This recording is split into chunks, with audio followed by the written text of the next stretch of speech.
Hello दोस्तों, मैं हूं हनी शर्मा और आप देख रहे हैं इंडिया डिफेंस बात, जिसमें हम लेके आते हैं देश और दुनिया के डिफेंस से रिलेटेड बड़ी खबरें। तो चलिए जान लेते हैं। तो उन्होंने जाके वहाँ पे ऐलान किया कि 50,000 फौज हम मजीद भेज रहे हैं।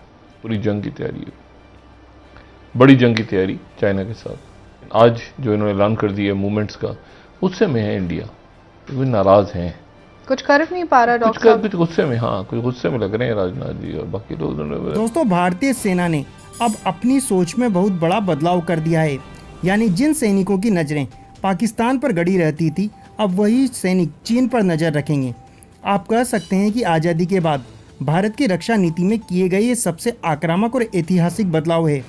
इस समय चीन के साथ लगने वाली लाइन ऑफ एक्चुअल कंट्रोल पर भारत ने कुल 2 लाख जवानों की तैनाती की हुई है। दोस्तों, यहाँ अहम बात यह है कि LAC पर यह इतिहास में अब तक की भारत की सबसे बड़ी तैनाती है।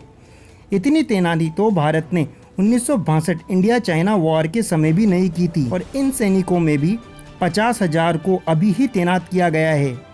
यहाँ महत्वपूर्ण बात यह है कि अब भारत और चीन दोनों ही LAC पर सैनिकों की तैनाती के मामले में बराबर हो गए हैं। यानी जितने जवान चीन ने सीमा पर तैनात कर रखे हैं, उतने ही जवान भारत के सीमा पर तैनात हैं। आपको बता दें, जब दो देशों के बीच ऐसी स्थिति होती है तो माना जाता है कि दोनों ही देश युद्ध की संभावनाओं से इनकार नहीं कर रहे हैं और खुद को युद्ध के लिए तैयार कर रहे हैं। 50,000 जनाब फौजी मजीद, इन्होंने कहा है कि 50,000 हम मशरकी लद्दाख में भेज रहे हैं, इंडिया के चाइना के बॉर्डर पे। अच्छा। और ये राजनाथ जो है, जब वो गए वजीर दिफा वहाँ पे, उनके साथ जनरल नरावे, तो उन्होंने जाके वहाँ पे ऐलान किया कि 50,000 फौज हम मजीद भेज रहे हैं।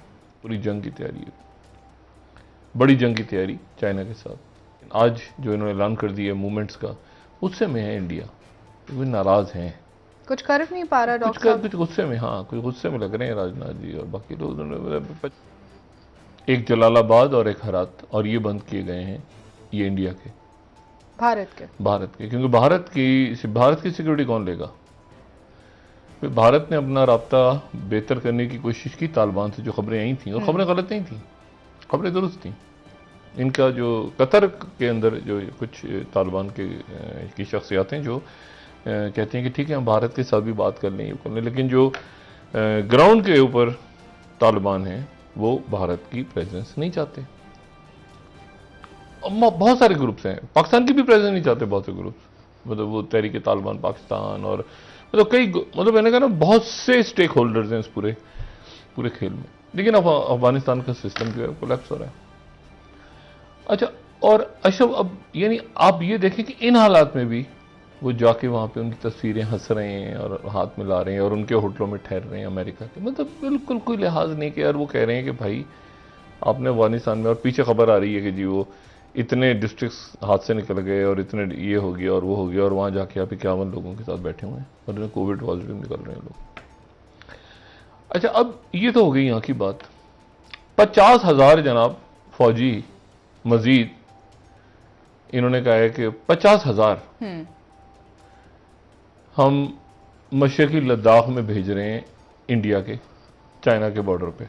अच्छा। और ये राजनाथ जो है, जब वो गए वजीर दिफा वहाँ पे, उनके साथ जनरल नरावे, तो उन्होंने जाके वहाँ पे ऐलान किया कि 50,000 फौज हम मजीद भेज रहे हैं, और हम लेटेस्ट टैंक्स और इंफ्रास्ट्रक्चर और रोड्स और ब्रिज और ये और वो और सारा हम वहाँ पे पूरा, और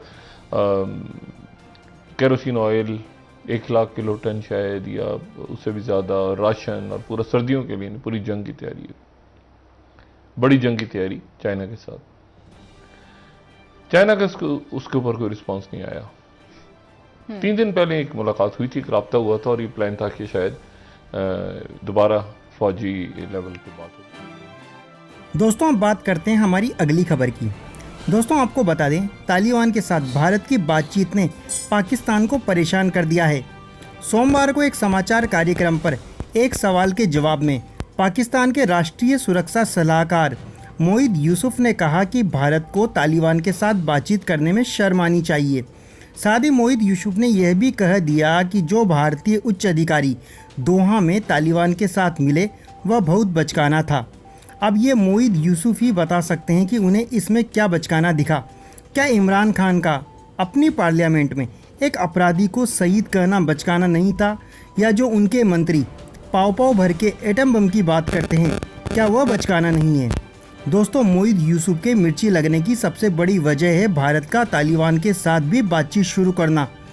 दोस्तों, आपको पता ही है कि भारत की अफगानिस्तान में प्रेजेंस से पाकिस्तान हमेशा ही चिढ़ा रहता है, क्योंकि भारत और अफगानिस्तान के रिश्ते काफ़ी ज़्यादा मजबूत हैं।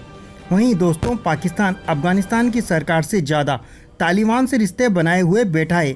लेकिन अब जब भारत ने भी तालिबान से अपने रिश्ते मजबूत करने चालू कर दिए हैं, तो पाकिस्तान को मिर्ची लगना स्वाभाविक है। दोस्तों, आपको पता ही होगा कि कई सालों तक भारत ने तालिबान के साथ किसी भी प्रकार के रिश्ते नहीं बनाए थे, क्योंकि तब तक अफगानिस्तान में एक प्रॉपर गवर्नमेंट थी। लेकिन दोस्तों, जब से खबरें निकल कर आ रही है कि यूएसए के सारे सैनिक और मिलिट्री बेसेस अफगानिस्तान से खाली हो रहे हैं, तो ये संभावनाएं जताई जा रही है कि तालिबान अफगानिस्तान को टेक ओवर कर सकता है। ऐसी स्थिति में भारत सरकार बिल्कुल नहीं चाहेगी कि एक साथ ही अफगानिस्तान से भारत के सारे रिश्ते कट जाएं। इसलिए अब भारत ने भी तालिबान के साथ बातचीत शुरू कर दी है, क्योंकि आपको पता ही है कि भारत ने अफगानिस्तान में बिलियंस ऑफ डॉलर का इन्वेस्टमेंट कर रखा है, और भारत बिल्कुल नहीं चाहेगा कि उनका ये इन्वेस्टमेंट खतरे में पड़े। दोस्तों, हम बात करते हैं हमारी अगली खबर की। जम्मू कश्मीर को लेकर प्रधानमंत्री नरेंद्र मोदी के आवास पर एक हाई लेवल मीटिंग की गई।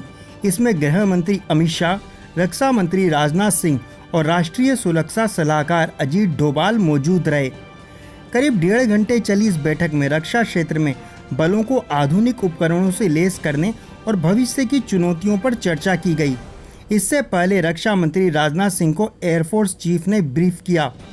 जम्मू में भारतीय वायुसेना के बेस पर हुए ड्रोन हमले के और बाद में आसपास के कुछ इलाकों में दिखे ड्रोन से खतरे की घंटी बजती हुई दिख रही है। इस पूरी बेल्ट में सेना के कई बेस, स्टेशन, कैंट इलाके हैं। पहले इनमें से कई को पाकिस्तान समर्थित आतंकवादियों ने निशाना भी बनाया है। शनिवार रात जम्मू एयरफोर्स स्टेशन पर हुए ड्रोन हमले की जांच एनआईए कर रही है। सूत्रों के हवाले से कहा गया है कि इस हमले के पीछे पाकिस्तान की खुफिया एजेंसी आईएसआई का हाथ है। यह हमला लश्कर ने आईएसआई के इशारे पर किया था। बता दें कि एयरफोर्स स्टेशन पर हुए हमले को भारत की ओर से यूनाइटेड नेशन में भी उठाया गया है। दोस्तों, उम्मीद करते हैं आपको ये वीडियो पसंद आया होगा। अगर यह वीडियो पसंद आया तो प्लीज़ वीडियो को लाइक करें और इस तरह के और वीडियो देखने के लिए हमारा चैनल सब्सक्राइब करें। तब तक के लिए जय हिंद, जय भारत।